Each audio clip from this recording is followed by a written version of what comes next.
2024-এর কেন্দ্রীয় সরকারের বাজেট নিয়ে মিডিল ক্লাস মানুষের মধ্যে রীতিমতো শোরগোল শুরু হয়ে গিয়েছে। বাস, ট্রেন অথবা চায়ের দোকানে সর্বত্র একই আলোচনা। কি এমন পরিবর্তন হলো বাজেটে যাতে মিডিল ক্লাস মানুষের রাতের ঘুম উড়িয়ে দিচ্ছে? তো চলুন জটিল অর্থনৈতিক টার্মকে সাইডে রেখে খুব সহজ সরলভাবে বুঝে নেওয়া যাক 2024-এর বাজেটকে। প্রথমেই জেনে নেওয়া যাক কী কী সুবিধা পেতে চলেছি আমরা এই বাজেট থেকে। কেন্দ্রে তৃতীয়বারের মতো ক্ষমতায় আসার পর মঙ্গলবার পূর্ণ বাজেট পেশ করলেন অর্থমন্ত্রী নির্মলা সীতারামন। সাদামাটাভাবে বলতে গেলে বাজেট হলো সরকার চালানোর আয় ব্যয়ের হিসাব। এদিন তিনি একাধিক জিনিসের উপর কর ছাড় বা কম করার কথা জানিয়েছেন। তার মধ্যে অন্যতম হল ক্যান্সারে ব্যবহৃত ওষুধের উপর সম্পূর্ণরূপে শুল্ক ছাড়ের কথা তিনি জানিয়েছেন। এর ফলে ক্যান্সার পীড়িত আর্থিকভাবে অসচ্ছল ব্যক্তিদের চিকিৎসায় কিছুটা হলেও সুবিধা হবে। এছাড়া মোবাইল এবং মোবাইল চার্জার সংক্রান্ত জিনিসের উপরও ট্যাক্স কমানোর ফলে সস্তা হতে চলেছে মোবাইল, এবং এরই সাথে সাথে ব্যাটারি চালিত গাড়িরও দাম কমতে চলেছে।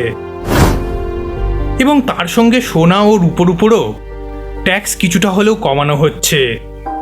এর ফলে বিশেষজ্ঞদের মতে সোনা ও রূপোর ব্যবহার ভবিষ্যতে বাড়তে চলেছে। এবং নিকেল তামা ছাড়াও 25টি অত্যন্ত নিত্য প্রয়োজনীয় ধাতুর উপরও ট্যাক্স সম্পূর্ণরূপে তুলে নেওয়া হচ্ছে।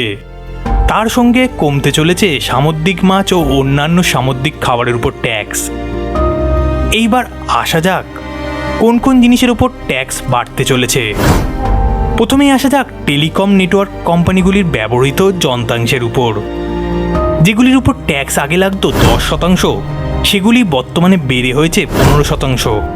ফলে আপনাদের মোবাইলের দাম কম হলেও তাতে ডেটা রিচার্জ করতে হবে বেশি টাকা খরচা করে। অলরেডি সমস্ত টেলিকম কোম্পানিগুলি তাদের রিচার্জ প্ল্যানের দাম বাড়িয়ে দিয়েছে। তার ফলে মিডিল ক্লাস মানুষের চিন্তায়ও ফেলে দিয়েছে।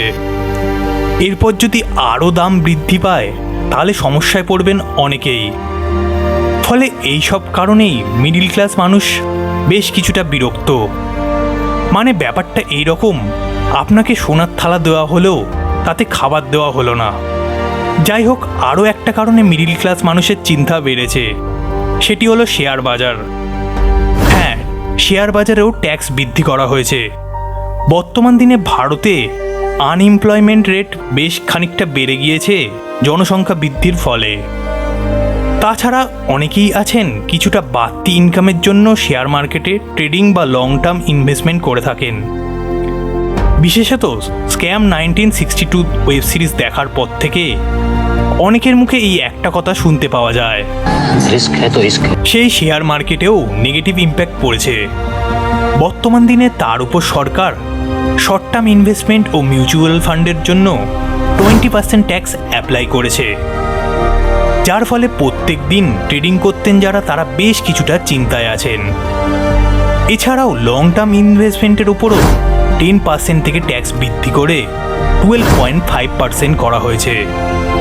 এর ফলে সকল প্রকার শেয়ার মার্কেট ইনভেস্টরের কপালেই চিন্তার ভাঁজ দেখা দিয়েছে। এর ফলে অনেকেই হয়তো উৎসাহের অভাবে শেয়ার মার্কেটে ইনভেস্টই করতে চাইবেন না, আর যদি করেনও কেবলমাত্র নামি দামি কোম্পানিতেই নিয়োগ করবেন।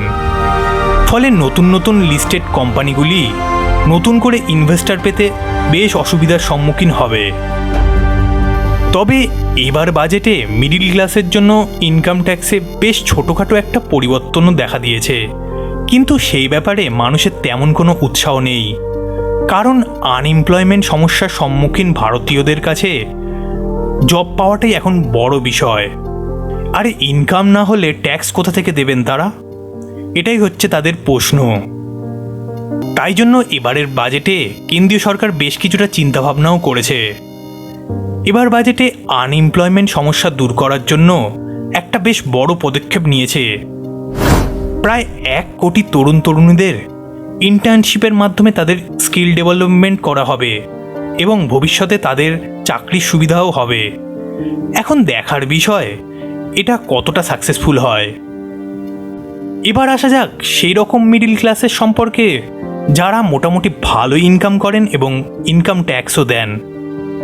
তারা ইনকাম ট্যাক্স দেওয়ার পরিবর্তে সরকারের কাছ থেকে যেরকম পরিষেবা চান তেমনটি একেবারেই পান না। যেমন কোনো মিডিল ক্লাস ভারতীয়ই তার ছেলে মেয়েদেরকে সরকারি স্কুল বা তার আত্মীয়দেরকে সরকারি হসপিটালে ভর্তি করতেই চান না, কারণ খারাপ পরিষেবা এবং অনুন্নত প্রযুক্তির জন্য। তাহলে সরকার এত এত কোটি কোটি টাকা খরচা করে যে হাসপাতাল এবং স্কুলগুলো তৈরি করছে, তাহলে সেগুলোর অবস্থা এতটাই নিম্নমানের কেন? এই নিয়েও মিডিল ক্লাস মানুষের মধ্যে বেশ কিছুটা ক্ষোভ দেখা গিয়েছে। আসলে সরকারের হাজার হাজার কোটি টাকা সবই চলে যাচ্ছে করাপশনে। যেমন আপনারা রিসেন্টলি শুনেছেন হয়তো, বিহারের একাধিক পুল ও ফ্লাইওভার ভেঙে রেকর্ড করেছে।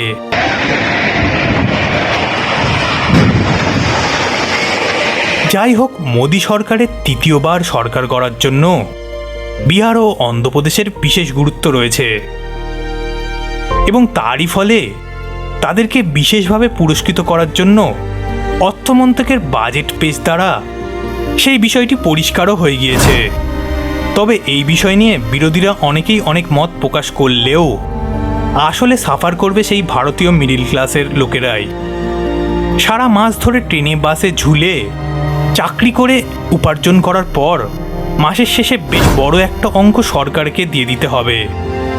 আপনারা যদি জানতে চান কিভাবে সরকারের কোটি কোটি টাকা ব্যয় করার পরও গঙ্গাসাগরের মন্দিরটি সমুদ্রের তলায় তলিয়ে যাচ্ছে, তবে আমার এই এন্ড স্ক্রিনের এই ভিডিওটি ক্লিক করে দেখে নিতে পারেন।